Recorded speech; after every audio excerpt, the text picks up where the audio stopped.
guys, let's start with the operator, the arithmetic operator. So आज हम discuss करने वाले हैं arithmetic operator. ओके, तो मैं स्टार्ट करता हूँ। अर्थमेटिक ऑपरेटर में जैसे कि प्रीवियस वीडियो में आपने देखा होगा कि हमारे जो अर्थमेटिक ऑपरेटर्स जो होते हैं वो कौन से होते हैं। अर्थमेटिक ऑपरेटर होते हैं plus, minus, divide, multiply, module and one exponential. ये वर्क कैसे करते हैं, जैसे मैंने आपको बताया कि हमें पहले वेरिएबल डिक्लेयर करना होगा। वेरिएबल जब हम डिक्लेयर करेंगे तो हमने वेरिएबल डिक्लेयर किया, जैसे $a वेरिएबल डिक्लेयर किया, उसमें हमने वैल्यू डाल दी 10। ओके, 10 वैल्यू डालने के बाद में हमने एक वेरिएबल लिया $b, उसमें मैंने वैल्यू डाली 20। तो ये मैंने वैल्यू डाली है। अब अर्थमेटिक ऑपरेटर का क्या काम है, दो वैल्यू को प्लस करना, माइनस करना, डिवाइड, मॉड्यूल, मल्टीप्लाई और एक्सपोनेंशियल। अभी जैसे मान लो मैंने क्या किया, एक थर्ड वेरिएबल डिक्लेयर किया इक्वल a प्लस b। तो जो दोनों जो वैल्यू है उनको हम एक स्मॉल जो ब्रैकेट होता है उसमें रखेंगे, और a प्लस b करने पे जो a में जो वैल्यू होगी, जैसे मान लो 10 और b में क्या वैल्यू है 20, ये इन दोनों को प्लस करेगा और आउटपुट कहाँ पे सेंड करेगा, $c में। और अब हम क्या करते हैं, c को यहाँ पे इको कर देते हैं। तो हम यहाँ पे इस टाइप से भी लिख सकते हैं, total is and then comma $c। Okay, तो हम इसको जब रन करेंगे तो अपने पास जो आउटपुट है वो क्या आएगा, टोटल इज 30।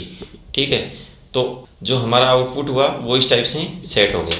हम चाहें तो इसको डबल कोट में भी सेट कर सकते हैं, तो ये एज ए आउटपुट ही यहाँ पे प्रिंट हो जाएगा। जैसे मान लो मैं इसको रिफ्रेश कर रहा हूँ तो ये सेम यहाँ पे ओपन हो रहा है।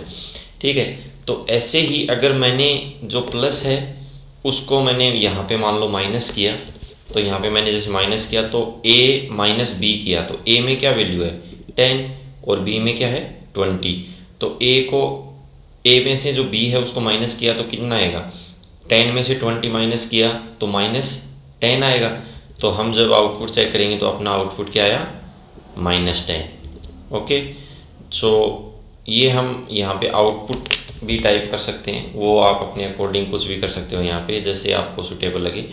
तो अब जैसे मान लो मेरे को करना है इन दोनों को मल्टीप्लाई, जैसे मैं मान लो इनको मल्टीप्लाई करता हूँ, तो यहाँ पे मैंने मल्टीप्लाई किया, मल्टीप्लाई, रिफ्रेश, तो 10 मल्टीप्लाई 20 कितना हो गया 200।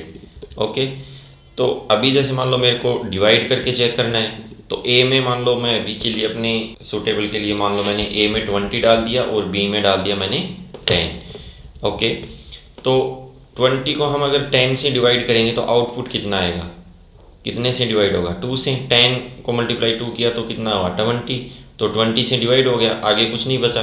तो उस केस में अपना आउटपुट क्या आया, जैसे मान लो हमने यहाँ पे किया डिवाइड तो आउटपुट आया 2। अगर मैं इसको कर देता हूँ 25, तो 25 को अगर हम 10 से डिवाइड करेंगे तो कितना आएगा 2.5, तो आउटपुट अपना आ गया 2.5। तो ये हो गया अपना डिवाइड ऑपरेटर अर्थमेटिक में। इसको हम वैसे अपनी जो जनरल नॉलेज है, जो जनरल लैंग्वेज है, उसमें हम इसको परसेंट बोलते हैं, लेकिन ये यहाँ पे इसका कुछ अलग ही वर्क होगा। तो जैसे मान लो a में 25 है, b में कितना है 10 है, इसमें अगर मैं यहाँ पे ये साइन लगाता हूँ, इसको मॉड्यूल बोलते हैं, तो इसको अगर हम रन करेंगे तो कितना आउटपुट आया 5 आया। 5 क्यों आया, क्योंकि 10 से 25 को अगर हम डिवाइड करते हैं, जैसे a मॉड्यूल b किया तो a में कितनी वैल्यू है 25, b में कितनी है 10, तो 25 को 10 से डिवाइड करते हैं, तो 10 से डिवाइड करेंगे तो 2.5 आएगा। लेकिन कंप्लीट जो डिवाइड होता है वो कहाँ तक होता है, वो होता है 2 तक। 10 को मल्टीप्लाई किया 2 तो कितने से डिवाइड हुआ, फर्स्ट टाइम 2 से हो गया, लेकिन उसके बाद में जो 5 जो वैल्यू वो पॉइंट में जाने लग गया, तो जो लास्ट में जो बचा हुआ है, जो शेषफल जो बचता है वो निकाल के अपने को ये आउटपुट देगा।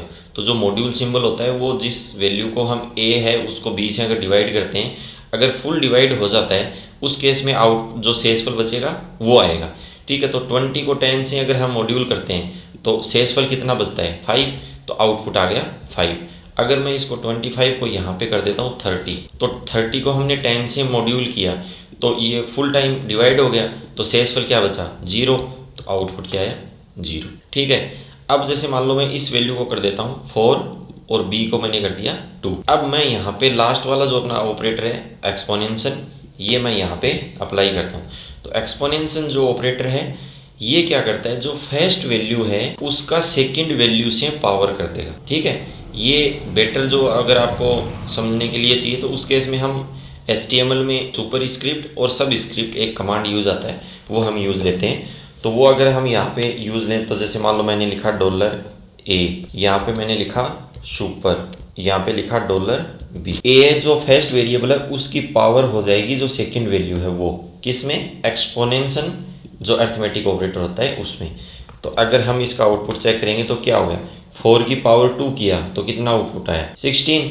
तो 16 आया, 4 को 4 से मल्टीप्लाई किया तो 16। अगर 4 की पावर हम 3 कर दें, जैसे मान लो सेकंड वाली वैल्यू को हमने 3 सेट कर दिया तो 3 किया तो हमने रिफ्रेश किया तो 4 मल्टीप्लाई 4 हो गया 3 टाइम। तो आउटपुट आया 4 मल्टीप्लाई 4 16 एंड 16 मल्टीप्लाई 4 64। ओके, ये अपना जो आउटपुट है वो जो फर्स्ट वैल्यू होगी उसकी जो सेकंड वैल्यू है हम जो टाइप कर रहे हैं वो उसकी पावर हो जाएगी। तो उस केस में आउटपुट अपना इस अकॉर्डिंग आएगा। Okay, so okay then see you in the next video with the next operator.